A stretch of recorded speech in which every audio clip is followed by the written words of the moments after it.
in changing conditions.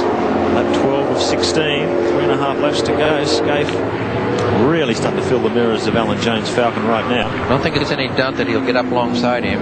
3 laps to go, I'd say. Whether he can get by or not. He's got the potential to get second spot. I think he's probably too far adrift to pick up first. Yeah, Seaton established a great buffer there in those opening laps. He knew that was a critical time for him. Really got on the charge. Now he's got 12 gathering in here. Look at Jones getting very, very sideways as he tries to get maximum power to the ground on this entry to the straight. It's a critical corner, this. Obviously affects your terminal speed. He wasn't as quick onto the straight as Scaife, and look at them, they drag each other down the straight. This is going to be interesting. Chevy versus Ford. Scaife on the outside, Jones on the inside. He's a tough customer, but Scaife has more than enough speed to sneak in front of him. So Scaife, a storming drive, moves up to second position now, and he's about 10 seconds behind Glenn Seaton. Terrific move there by Mark Scaife. Oh. There's 3 laps to go. Alan Jones getting hairier by the minute. This is great stuff. This is the stuff we've been looking for all year. Ford and Holt battling it out with the two major protagonists, Mark Scaife and Glenn Seaton, touring car champions in the last 2 years. With a finish on our hats, 3 laps to go, he may well get up behind Seaton before this race closes. And of course it does present a fascinating scenario for later in the day. If it does tend to dry up, these guys will start on these tyres in the dry. They'll have to come hammering in and put slick tyres on again. I suppose that's a decision of the clerk of the course, really, Alan. That one's a little bit difficult, I think, with the gap between the 2 races. So Glenn Seaton continues on his way. This race by the throat. Still holding a commanding 10-second lead over Scaife, the Charger, in the pack. Alan Jones in third, Neil Crompton in fourth. And it's Peter Brock, Dick Johnson and Jimmy Richards making a good charge through the wet, as you would expect. Courtesy wave there by Bob Jones in the Ampo Max car. Nice sporting driving, letting the lead car come through. It's exactly what a driver should do when he's being lapped.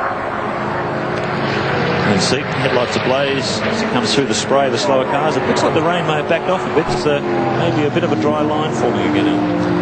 Well, the line that the driver is seeking will change, obviously, lap after lap, but certainly doesn't seem to be bothering Glenn Seaton, and he is truly flying on the main straight. That's 2 laps to go. We've got 2 laps to see if Mr. Scaife can do a number on Mr. Seaton. Well, Seaton's really responded. He's down to 154 now, where Scaife is doing 52s, so he's found a second somewhere around there.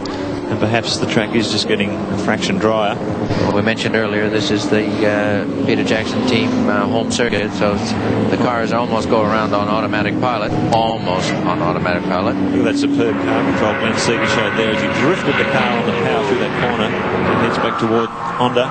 Here he comes. Really on the limit motoring here. 154. Scaife's got it down to 7 seconds. He's chopped another 3 seconds. Now there he is in the back of the shot there. This is a great race. The red Winfield Commodore with the lights ablaze. It's a visual gap now. Glenn Seaton, though, he's closing. We've got about a lap and a half to go. Great car control on intermediates in these conditions. He's doing a very, very good job. This is the sort of stuff you see in the sprinters on the clay ovals. They're really sliding the thing, steering it with the throttle. Still very, very slippery out there. And there's the gap. There's Glenn Seaton ducking away, and there's Mark Scaife. Last time they crossed the start-finish line, it was less than 7 seconds. He's going gangbusters. Alan Jones has dropped right at the battle. He's 11 seconds behind his team leader, so he's 3 or 4 seconds behind Scaife. Scaife just last time around a 151, Seaton did a 154, so he's just taking an enormous amount of time out of our race leader. As Doug mentioned, it is clearing. In fact, it wouldn't surprise me to have a dry race, the second race later on today. But I'll tell you what, the Gibson team have smacked everyone's backsides with their choice of tyres. They've sure was lucky to go in there and go full wet straight away while the others went to intermediates before the start of the race. And then keep in mind that Mark went off the racetrack as well. He had to find his way back on. But he's not going to make the gap up on Seaton with a lap to go. But what a sensational drive for him, and a fabulous drive for this young bloke, as we believe on intermediates, getting into the last lap and getting a little bit sideways. He's really trying, Mike. He's not fooling around. He knows he's got Scaife behind him, and he can't afford to let any territory develop between the two of them. He may have hit a bit of lap traffic there too, Alan. Last time around a 54. Scaife slipped up to a 153, so he's gone out of the 1s and 2s.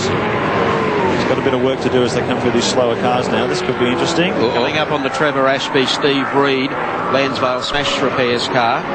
There's the gap. Scaife's obviously closed it again. It's down to 6 seconds. Last time they crossed the line, I'd say he's closed that a little bit more. I'd say if there was 3 laps to go, he might be in it, or even 2. But half a lap remains. But still a fabulous drive from Mark Scaife. And here is the guy that dominated racing last year, has been feeling the pinch with his 2-car Peter Jackson team this year. Really brings the power on gingerly there as he works the back part of the course, and still on the charge. See the Still sliding a bit there, even in a straight line. Yep. You see him pushing as he turns into the corners, just balancing it. Scaife comes through. Lansvale Smash Repairs Commodore Trevor Ashby gives him plenty of room. He's a good driver, Trevor, too, and a thinking driver for everyone else. Now, Scaife. Well, the heartbeats will be beating here now, that's for sure. Heart rate will be up on these two fellas. No point in giving you splits anymore. It's a visual gap. You can see they'll come onto the straight for the final time. Anything drives the checkered flag. They're coming up to the last turn now. So that stranglehold that Mark Scaife has had on every round of the championship has been beaten here today. Alan Jones winning the PJ Dash, and Glenn Seaton coming out of the final corner, but being hounded all the way to the flag by Mark Scaife. So the Ford finally gets up with a win in a round here today. Across the line, he's the winner. Second spot goes to Mark Scaife.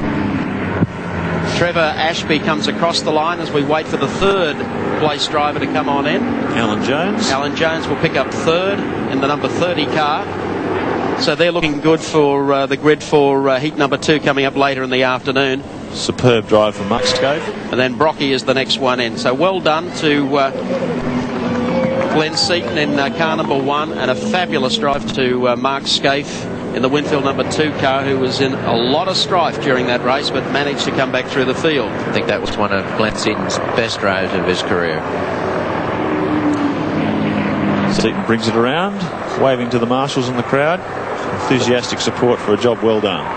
Well, the crowd appreciate it. They might be a little on the wet side, but they've seen a great fight back from Glenn Seaton, who's finally put a Ford up there as we enter round 4. Let's check them out for you on our Shell race score. Glenn Seaton, the winner here today for heat number 1. Mark Scaife in second spot. Alan Jones, a consistent third. Brocky coming back through the field for 4th, and Neil Compton was 5th after looking good early in the race. Dick Johnson finished in 6th place. Jimmy Richards to 7th.